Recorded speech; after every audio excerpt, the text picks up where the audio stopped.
Super excited to chat with you, although I wish it was under different Oh, circumstances. To me kick us too. Me off, too. as one of Survivor's great, you knew going into this game that you were gonna have a big target on your back. What was your initial game plan for the Traitors to minimize your threat level? And how much of that is influenced by the fact that you're playing with non-gamers and gamers? So going in, uh, like just like Survivor, like I tried to use the meat shields. I know that everybody was after survivors and gamers. Uh, so I wanted to go and tell everybody, listen, I'm not Jeremy the survivor. I'm Jeremy the firefighter. Jeremy the dad. Mm. Like, love me, talk to me, give me all the information that you have, and I'll give my information to you. Like that's how I wanted it. I wanted to gain everybody's trust and love, and then kind of move out through the game of that. And then if I was a trader, then I would be able to get them. You know what I mean? But I don't know. I knew it was a gamers versus non-gamers kind of thing. So I was just trying to dig my heels into with the gamers. Yeah, as you were just saying, you've been incorporating shields in your strategy since your days on Survivor. And one of the first twists of the season, Alan presents the opportunity to let Boston Rob into the game. Was there ever a moment you considered shaking Alan's hand? And I mean, no. So again, I need everyone's trust.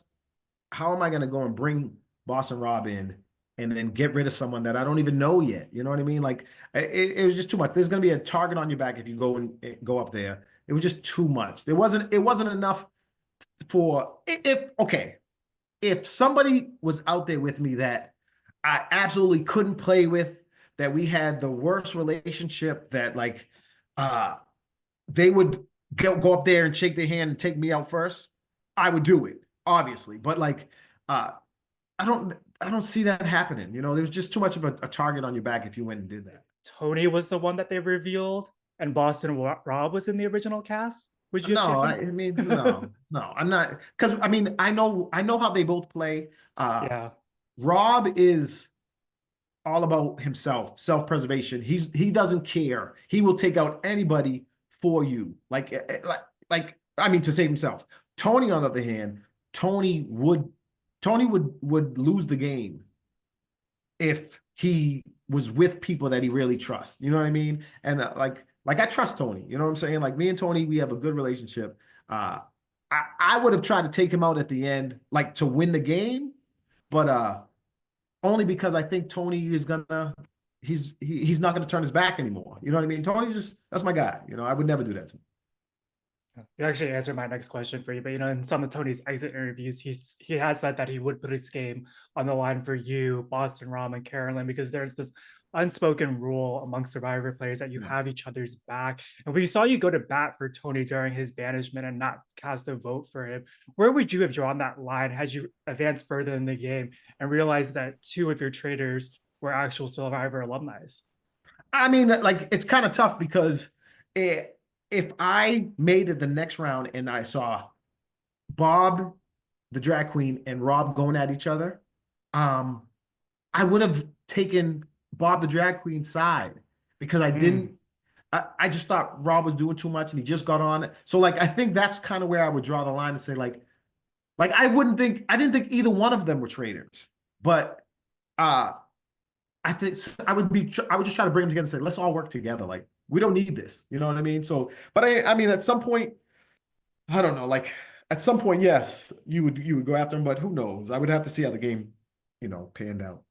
Yeah. There's also been a lot of discussion online about bringing Boston Rob, West, and Derek into the game and how, in many ways, they represent kind of the same archetype of a player. Yeah. Before they were revealed, was there somebody that you were hoping was underneath the cloak? And from a player's perspective, what is your take on their addition to the game?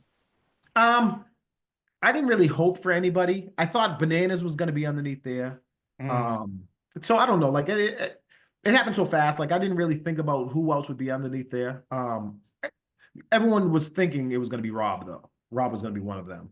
Um, and for them to come in the game, it's fine. I don't mind that. I do meat shields. Now you have three gigantic T-bone steaks up there. Like I could use that to hide behind them. You know what I mean? So like, I welcome them into the game, but yeah, I don't mind it. Like I'm a gamer. That's what I like. I like the more the merrier. I would have uh taken out other people, long before them.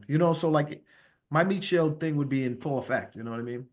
Speaking of taking out players, no disrespect to the Housewives franchise, but as the traders were murdering the non-gamers in the game, what weight, if any, does that put for you as a game player? Did that kind of sense of give you a sense of hope that you could last longer because they were eliminating non-gamers?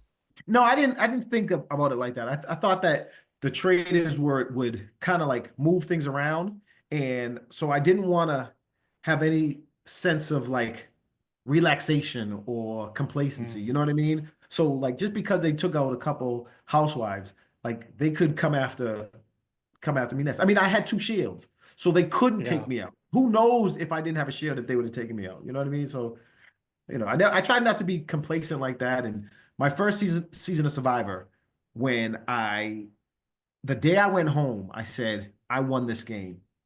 I said, I know I have a lot of work to do, but I just won this game. My guys on this side don't know what they're doing. We just took out Josh on, and he's the only one that knew what they were doing.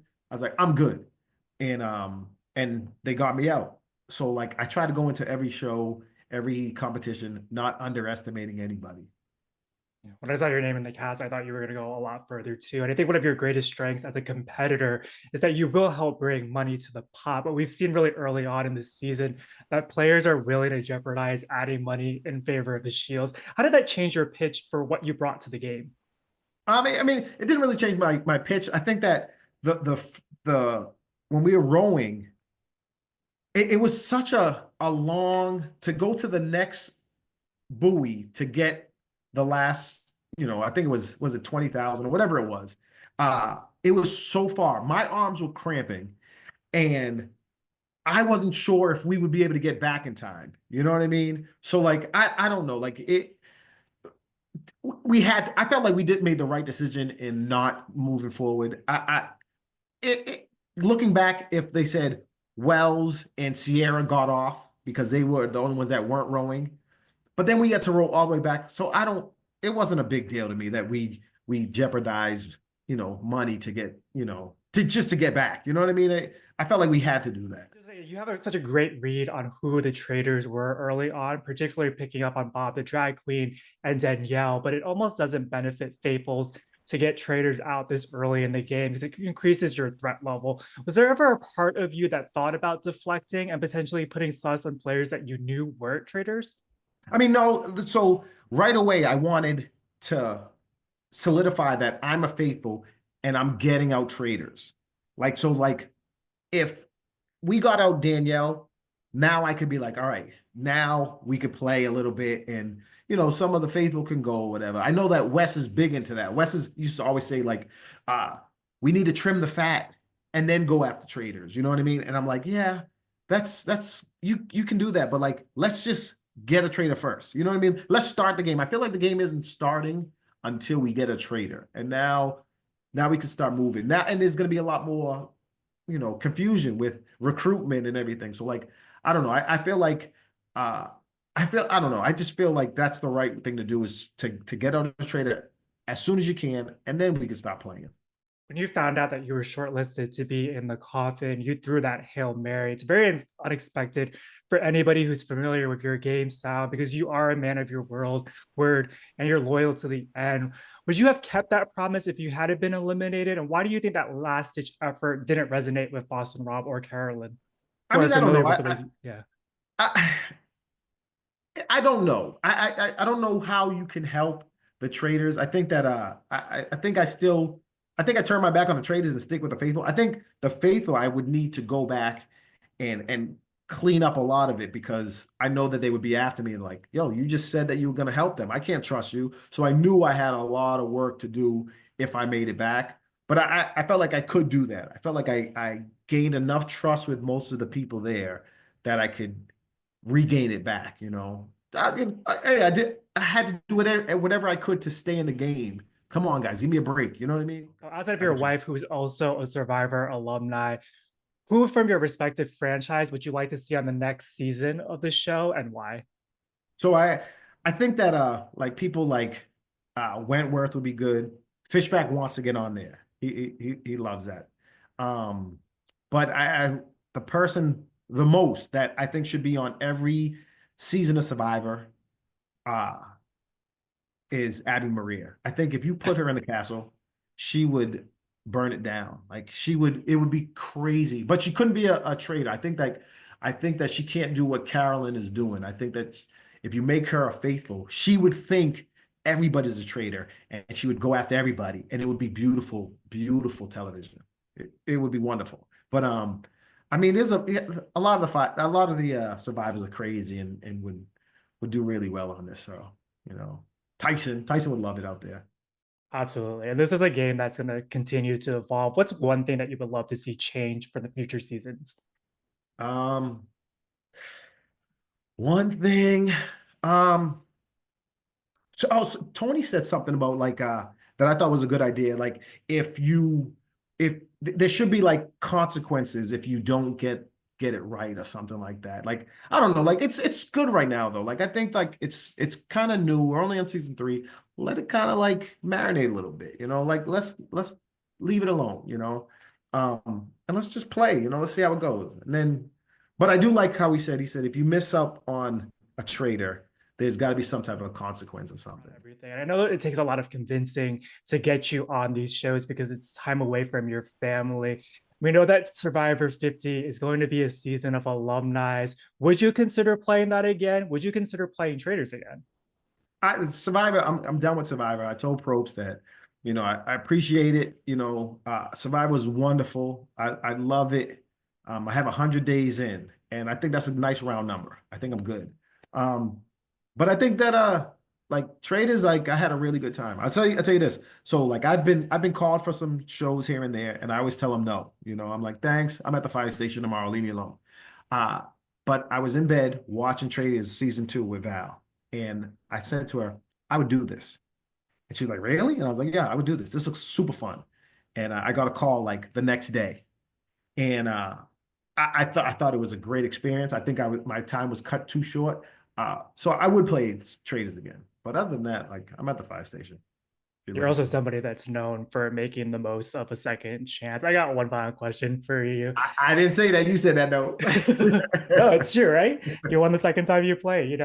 If you were to come back on another season, what would you change about your game style? So like I I thought I talked a little bit too much. Um, but then I didn't talk enough to people. So like I had I think I just was in a bad spot. I think the people that I talked to, if they I had Bob's back, I had Rob's back, I had Carolyn's back. So I had the traders' backs. Maybe if I worked them a little bit more, they would have saved me, and then I could have been, you know, could have been better off in the game. But I don't know. I think I just played a little bit too. I think I didn't play hard enough, but I would play harder next time. How about that?